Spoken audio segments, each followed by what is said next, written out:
Hello and welcome back to the Stitch Create Love YouTube channel. My name is Lyndsey and I'm coming to you from Cheshire in the northwest of the UK, where I live with my husband and our 4-year-old daughter.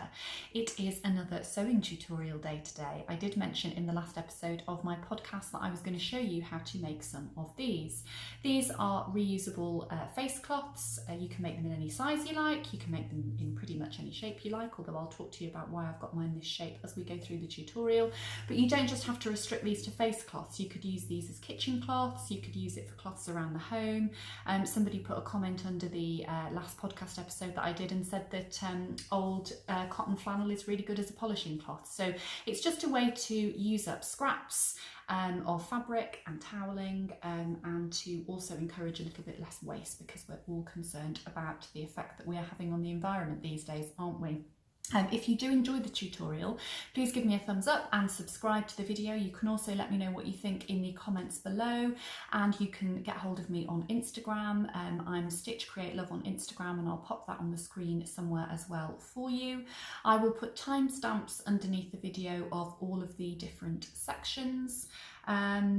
I think that's about all I need to say, really. I haven't bothered putting any makeup on today because you're not going to be looking at my face for most of this tutorial, so I hope you can bear that. But yeah, let's get yourself a cup of tea and let's get sewing up some lovely cloths. So let's have a look at all of the things that you're going to need to make yourself a cloth. First of all, you're going to need your basic sewing kit, and by that I mean your scissors. So I've got some fabric scissors here, and I've also got some smaller scissors for snipping off threads. You're going to need some thread. You can use a coordinating thread or you can use a contrasting thread. I'm going to use a contrasting thread for my project so that you can see the detail, and using a contrasting thread can also give a more decorative effect. And you're also going to need some pins, just some pretty standard pins will do. So I've got some here. I've got different lengths, but it doesn't really matter how long or short your pins are. I just thought I would show you, while we're talking about pins, something handy. This is a magnetic pin cushion, and you can get these pretty much in all sewing shops, because if you're somebody who's ever dropped your pins all over the floor, I have done that several times. It's really easy because you can literally just have your pins all over the floor and use your pin cushion to pick them all up again. As well as your basic sewing kit, you're going to need some fabric. So for one side of our cloth, we are going to use some toweling fabric. Now this is actual toweling fabric that I bought for another project a while ago, so I'm going to be using that. But you could use any old towel that you've got at home if it's become a bit stained or discoloured, it's worn and past its useful life, or if it's just something that doesn't go with your colour scheme anymore. I'm using white because it's going to be nice and easy for you to see what I'm doing stitching wise on that, but you can use any colour that you like. So really good for using up old towels from the point of view of less waste. And then as well as your toweling on one side, you're going to want something a bit prettier on the other side. So I've just got this quilting weight cotton here. You can see it's a fat quarter that I've cut into for another project, so I'm going to use what's left to use as the other side of my cloth. Quilting weight cotton I would recommend because it's going to be nice and easy to handle, and it is light to medium weight, which means that it's going to be of a similar weight to your toweling fabric. If you were to use something for your pretty side of your cloth that was a bit too thin, when you come to turn your cloth the right way round, because we're going to sew it inside out, right sides together, when you come to turn it through, then the lighter fabric might end up tearing. So something of a similar weight to your toweling. Any light to medium weight woven fabric would be fine. Don't use anything stretchy or any kind of knit fabric, because your toweling is not stretchy and you're going to end up coming against problems there. If you've got old clothing, if you've got old bed linen, if you've got old tablecloths, old kitchen cloths, anything that you want to use up and that you would like to have as the pretty side of your cloth will be fine, as long as it's a light to medium weight woven fabric. You're also going to need a point turner. So this is a bamboo point turner that I've got here, but if you don't have one of those, you could use a knitting needle or anything else which is pointed and blunt, because once we have sewn the two pieces of our cloth together and we turn them inside out, we're going to need something to poke through to get some nice sharp corners. Whatever you do, don't use the tip of your scissors because it is sharp and it will cut your fabric. In terms of how much fabric you're going to need, well, that's really up to you. You can use whatever you have and you can make your cloths in whatever size suits you. These are the couple of samples that I showed you here at the beginning of the video. So I've got my toweling on one side and I've got my pretty fabric on the other. That's the size that I'm going to make for the purposes of this tutorial. And to make that, all I've done is I have used a template which is an 8 by 8 inch square piece of paper, and that then becomes my template. I will show you how to cut that out of your fabric in a moment. But if you wanted to, you could make it bigger, or you could even make small ones like this. So this would be really good instead of a cotton wool pad to use as a makeup remover pad. So any size you want is fine. What I would say is if you stick to either a square or a rectangle, then you're going to get less waste because you're not going to have to be trimming anything off the corners here. And also you're only going to have to do straight line stitching, and it is always easier to sew in a straight line. If you want to make circles or other shapes, then that is entirely up to you. But for the purposes of this tutorial, I'm going to be using a square shape, and it's going to be 8 inches by 8 inches. So now I'm going to show you how to cut out your fabric. Okay, so I've got my cutting mat here ready, and today I'm going to be cutting out my fabric using scissors and a paper template, pinning the template onto the fabric and then cutting it out like that. But if you wanted to, you could use a rotary cutter and a ruler. What I would say is toweling has a tendency to fray, and you can see already there are little bits dropping off onto the cutting mat here. It looks rather like it snows. So just be careful. If you are going to be using your rotary cutter, you're probably going to need to put a little bit more force behind it to make sure that you get a nice straight cut. So I've got my template here. This is just some baking paper. That's what I tend to use as a template for all of the patterns that I make. So I'm just going to pull that down actually so that it's in the shot and that you can see what I'm doing.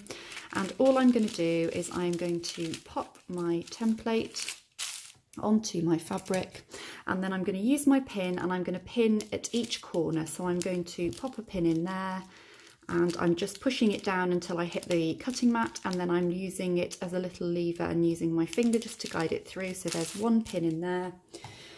Then we're going to pin here. So that's pin number 2, pin number 3 here, and pin number 4. So I will go into the corner. I'm using longer pins here, but you can use any length of pin that you have. That pin's a little bit bent, so it's a little bit trickier to get through. If you want to pin down the sides as well, then you can do, if you're a little bit less confident in terms of cutting out, but I'm just going to go for it. So I'm going to cut, just because I'm on camera here and I want everything to be in the shot, I'm just going to cut roughly around my shape first of all, so that you can see what I'm doing when I come to cut it out properly. So let's just take that excess fabric away, and then I will show you how you need to be cutting. So you want to keep your bottom of your scissors, which is the flat part, on the cutting mat the whole time that you're cutting. You don't really want to be lifting it up. So I'm going to go all the way up one side, and I'm just going to use my left hand to steady things as I'm going. I'm struggling a little bit here because I'm resting the camera on something up here, which is affecting the way that I'm able to cut down there. So I'm doing little snips there. There we go. And I've got past the obstacle in my path. So I'm keeping my scissor blade nice and flat the whole time that I am cutting. There we go. I'm going to turn that around and see if I can show you without the obstacle here, the leg that I've got the camera resting on. So again, scissor blade nice and flat, using my left hand to just rest on the template, and I'm using nice confident snips as I'm going, and the scissors are nice and sharp all the way to the tip, so we shouldn't have any problem with the cutting out. You can see here all the kind of toweling snow that I've got as I'm going on. I'm going to turn it round again just because it's easier from the point of view of filming. If you were doing this, you could easily just walk around so that you're not having to turn your fabric and your template out at any point. And you'll notice that I am keeping my template to the left of my scissors here. So we'll just go all the way up again. And once we're done, we can take our pins off, enjoying the snowfall of fabric that we've got over here. And then we've got our toweling cut out. So now I'm going to repeat this on my quilting weight cotton. Okay, so now I've got my quilting weight cotton here. I've just given it a quick press with the iron just to get some of the creases out. And I'm going to do exactly the same thing as I did with the toweling fabric. I'm just going to pin onto my fabric using 4 pins at the corners. Again, if you would prefer to put more pins in, then that is absolutely fine. It's a matter of personal preference. So I'm going to pop these in again, and then I'm going to cut around exactly as I did before. So let's pop that one in, and then we'll put the one in at the top. If you are making more than one of these at a time, then by all means double up on your layers of fabric that you're cutting. You don't have to cut them out one at a time if that's going to slow you down. Again, I'm just going to cut off this excess here so that it's easier for you to see what I'm doing.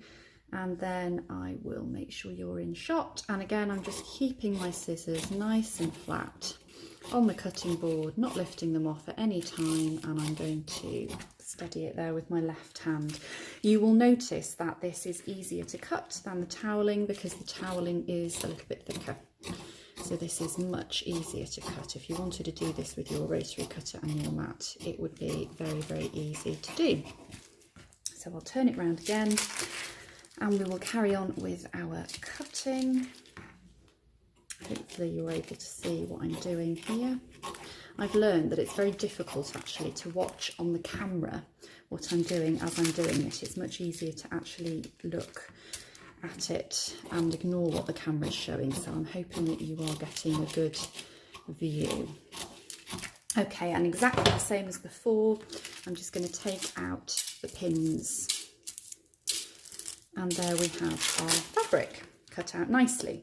So now we're going to think about preparing our fabric to go over to the sewing machine. So let's bring the toweling back in.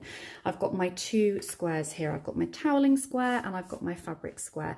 Now, in all honesty, there isn't really a right side and a wrong side for the toweling. I just tend to have a look at them and decide which side I think looks the nicest. So I think that one just looks a little bit nicer somehow. It looks a little bit flatter. So I'm going to call this my right side. And then obviously we can see which is the right side of this fabric because we've got the design printed on this side and this becomes the wrong side. You'll notice here that I've cut right up to the selvages of the fabric, the selvage being the finished edges of the fabric that doesn't fray. This is our raw edge and this is our selvage. That's going to end up lost in my seam allowance, so it doesn't matter. So we're going to pop these together, right sides together. Just make sure they're nicely lined up. Now, if you are a very, very experienced sewer, then you might think that you don't want to pin this, that you don't need to pin this. I've been sewing for a long time and I've sewn lots of things, simple things, complicated things. I am going to pin this.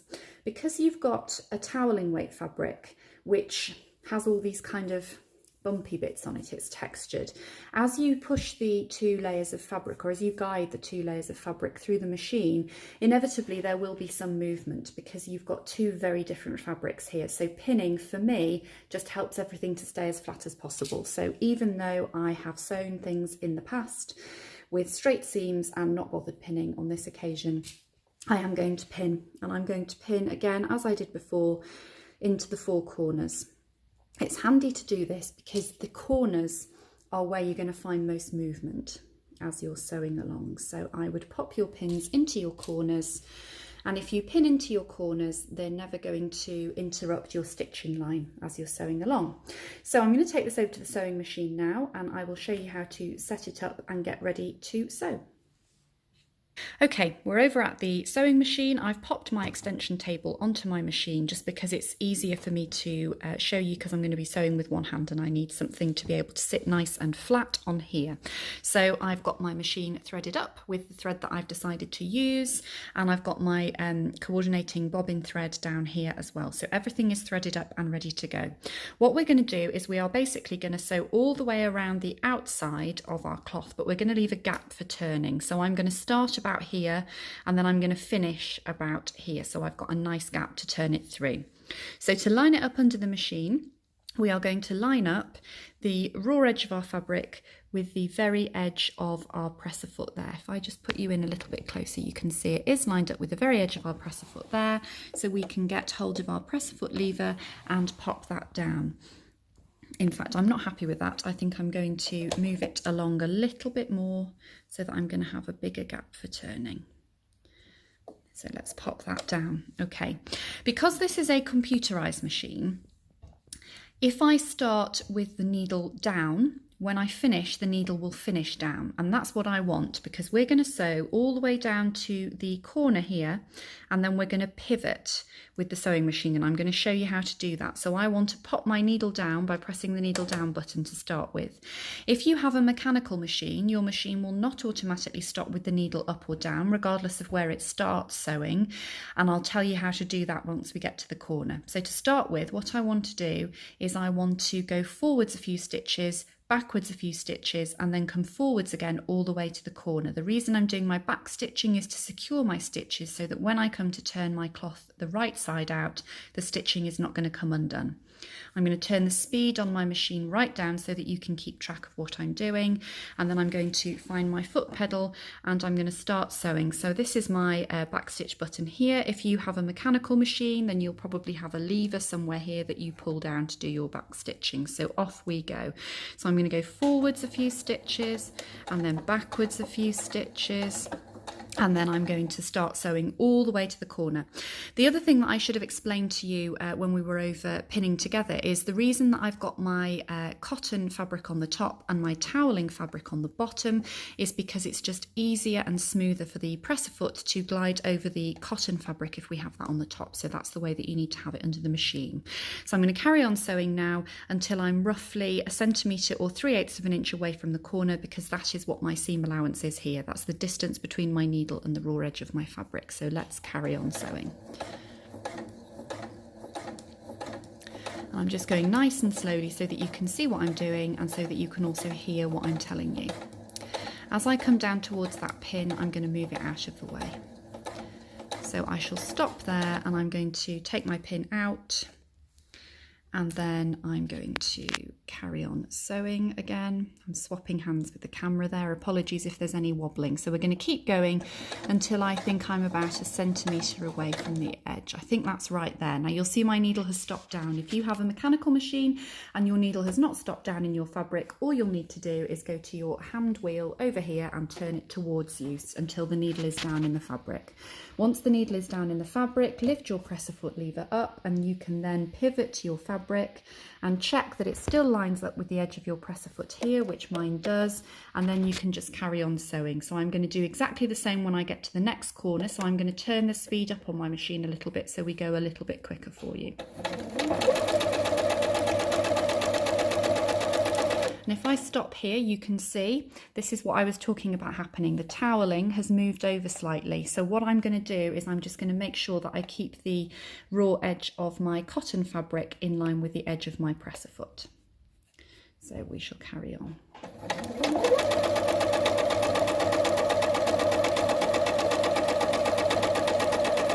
I'm coming to my next pin here, so I'm going to stop and take my pin out, and then I'm going to carry on sewing again. And then when I'm about 1 centimetre away from the edge, I'm going to stop and I'm going to do the lifting up of my presser foot lever again, and I'm going to pivot and check that it's all in the right place. Yep, that's fine. And then I'm going to carry on sewing.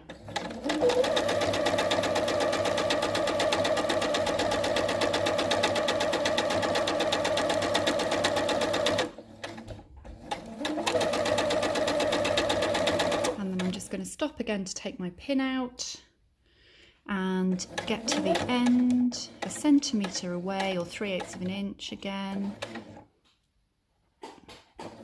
and then I'm going to lift my presser foot lever up. I'm going to pivot my fabric and I'm going to pop it down again, and then let's carry on. Nice straight stitching. And you can stop at any point just to straighten everything out, which I'm going to do there. And then as we're coming to the end again, I'm going to get rid of that pin. Carry on until I get 1 centimetre away from the edge. And then I'm going to lift that up and pivot round, pop it down, and then carry on sewing. Now you can see down here that I'm coming up to where I started stitching, so I want to leave a gap for turning. So once my needle gets to about, let's have a look, to about here, I'm going to stop sewing and then I'm going to back stitch. So let's turn my speed down again so that that's nice and slow. Okay, I've come as far as I want to go there, so now I'm going to do a few back stitches and then I'm going to go forwards again and then I'm going to stop. I'm going to take the needle out of my fabric. If you are on a mechanical machine and your needle is in your fabric, turn the hand wheel towards you. I'm going to lift my presser foot lever up. I'm going to pull this out from under the machine and I'm going to snip my threads, and then I'm going to take you back over to the cutting mat and show you what the next step is. Okay, so we're back over at the cutting mat now, and you can see I've snipped the threads off here where I started and where I finished, and we've sewn all the way around. So now we need to turn this through to the right side, but before we do that we need to neaten off our corners. If we turn this through to the right side now, all of this extra part of our seam allowance here is going to sit and be bulky in the corners, and it's not going to be nice and crisp. So in order to get rid of that, all we need to do is we are going to put our thumb across the corner of our stitching, and we are going to use the tip of our scissors to snip off. The reason I say to put your thumb over that is because it stops you cutting through your stitches. You don't have to do that. If you're confident in snipping across your stitches without popping your thumb across, then you can do that, but it just helps. If you do happen to cut across your stitches, don't panic. You can just go and re-sew it a little bit further in. So there we are. I've cut off all of those corners. So you can see now I've got sort of diagonal lines on the corner. So I'm going to turn this through to the right side. So just pop your fingers inside here and your thumbs can push everything through. Okay. And use your fingers first of all. Go into the corners. So 1, 2, 3, and 4. And then once you've used your fingers to do that, you can get hold of your point turner or your knitting needle or your chopstick or whatever blunt implement you are using to make your corners nice and sharp. So I'm just going to push mine through there. That's 1. That is 2. That is 3. And the last one here is 4. Swap hands. There we go. So I've turned that through, and by using the point turner, it's given me nice sharp corners. What we're going to do now is we're going to go over to the iron and we're just going to press this nice and flat. This part that we haven't sewn here, what you want is for your fabric to be folded in so that the sewing line, the seam line that you've got here, that's where that fold is on your fabric, and you're going to press that in place as well. So I'm going to go over to the iron, give it a press, and then we will go back over to the sewing machine. So here I am at the ironing board. Please excuse the state of my ironing board cover. It is covered in bits of interfacing and goodness only knows what else. That is the hazard of being a sewer for you. So I'm just pressing it, lots of steam. This is a cotton fabric and a cotton toweling, so it will take it. And there we are, just pressed nice and flat. Now we're going to go back over to the sewing machine and we are going to do some top stitching. I'm back over at the sewing machine now, and now what we need to do is we need to top stitch all the way around the edge. This is for a number of reasons. Firstly, we have, it's on the other side, we have our seam here where we left our gap for turning, so the top stitching will cover that hole over. The other thing that it will do is that it will look nice and decorative and pretty, but the third thing that it will do is it will strengthen the seam that we have already sewn. When I was cutting out the toweling fabric, I explained to you that toweling fabric does fray. So by stitching some top stitching over the top, it just means that it's protecting this seam if the toweling does start to fray, we've then got a line of top stitching and a seam here, so it just makes the whole thing a little bit stronger and a little bit more sturdy. If you are a more experienced sewer and you did particularly want to finish off the raw edges of your toweling by zigzagging around the edge before you started sewing, you could do that as well to add strength, but because we're going to be top stitching, I don't think that's strictly necessary. Now, top stitching, for those of you who don't know, is just basically stitching that is seen on the top of your work, if you like. So this is what we're going to treat as the top of our work, and we're going to see the stitching. Now, because we're going to see the stitching and we have an opportunity to make it quite decorative, you could, if you wanted to, use one of the decorative stitches on your machine. So I've got some embroidery stitches here that I could choose to use. You could use a zigzag stitch. You could use this sort of dashed zigzag stitch. That's a nice one that I've used decoratively on bindings and things before. But just for the sake of simplicity today, we're going to use a straight stitch to do our top stitching. Now, a word on stitch length for top stitching. So the default stitch length, this is the stitch length here on my machine, for my straight stitch is 2.2. You'll have to excuse the flashing, it's just the way that it comes out on the camera. So my straight stitch here, the default length is 2.2, and that is a good stitch length if you're just stitching a seam. But for top stitching, it looks neater if it's a little bit longer. So I'm going to change my stitch length to 3. What that will mean is that the stitching won't be quite as tight and it will just sit a little bit flatter on the top there.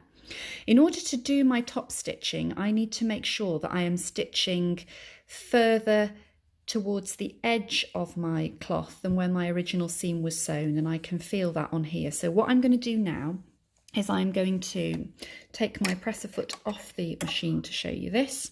I'm going to line up the raw edge of my fabric with this marker here on my presser foot. So that's going to be sitting like that underneath the machine. If you have the facility to change the stitch width on your machine, then you can do that to move your needle further across, but that's not something that all machines have, so I'm going to line it up like that to show you on my machine. So I'm going to pop the foot back onto the machine and line it up ready to start sewing.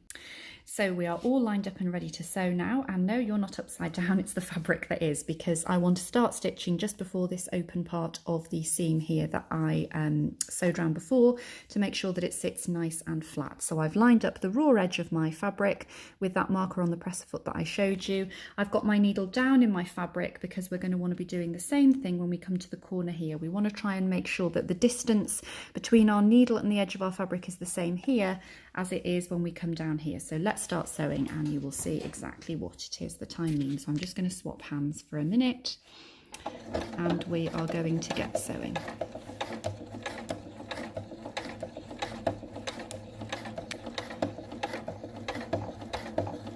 So we're just keeping it nice and straight all the way down, just to make sure that it looks nice and neat, because you are going to see this stitching on the top, particularly as it is in a contrasting thread. So we'll just keep going all the way to the bottom until we think we are the same distance away from the bottom.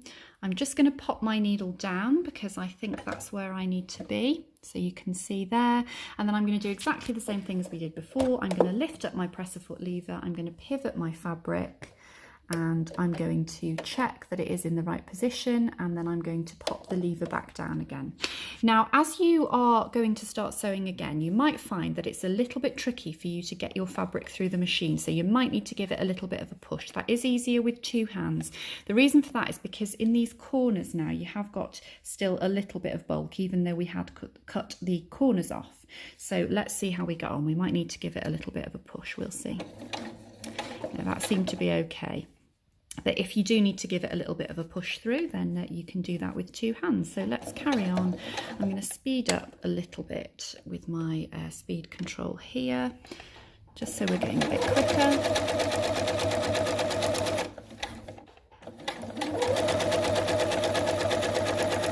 It'll be much easier for you because you'll have two hands holding onto your fabric. And we're just coming down to the bottom.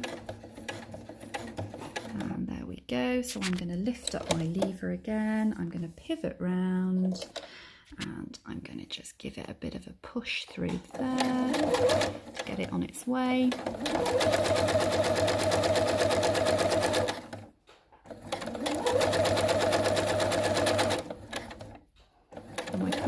the bottom again here.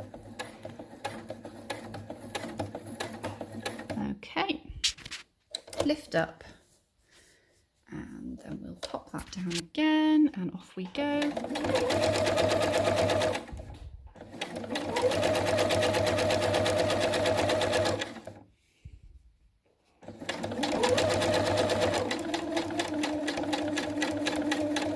Okay, and we're back at the corner. And I'm going to do that pivot again. Now you will notice that when I started stitching this time, I didn't do any back stitching at the beginning, and that's because of course you can see this stitching on the top, so you would be able to see the back stitching and it doesn't look terribly neat. Because we're going all the way around in a circle, I'm just going to overlap my stitches here at the end, and that will secure my stitches for me. So let's just slow that down because we're going to be finishing off.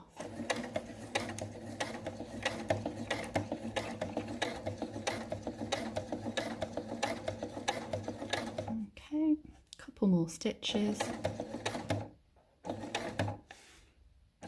I'm just going to overlap my stitches a little bit, and then I'm going to lift my needle up again, turn your hand wheel towards you if you have a mechanical machine, and I'm going to lift the presser foot lever up. I'm going to pull it out, and then I'm going to trim off my threads. And there you have it, a very pretty face cloth which you can use for whatever you need, really. I'm calling it a face cloth, but as I said, you could make these bigger and you could make them into kitchen cloths.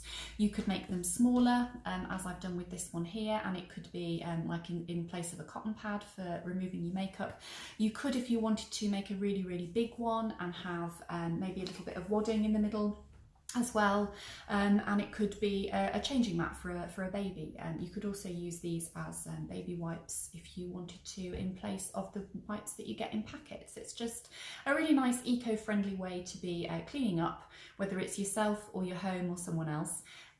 That is also going to be less wasteful. And I know that there are people out there who say, oh yeah, but then you know, you're having to put them in the washing machine and you're doing more washing, and that's contributing to the kind of negative effects on the environment as well. And yes, that is true, but I mean, they're not huge, are they? And it's going to be one extra thing going in with your washing. So yeah, I hope you enjoyed the tutorial. If you are going to have a go at making any of these and you are on Instagram, please do post your makes and tag me, and also use the hashtag #StitchCreateLove so that everybody else can see what you have been up to. If you enjoyed the tutorial, let me know, give me a thumbs up, subscribe to this channel. Yeah, I don't think there's anything more to say really. I will see you soon for another podcast episode. I'm also planning to write a blog post about dressmaking tutorials and where I'm going with that, so that will hopefully be up at some point this week. As ever, if you have any comments or questions, please do get in touch with me and let me know. But until then, happy sewing. Bye bye.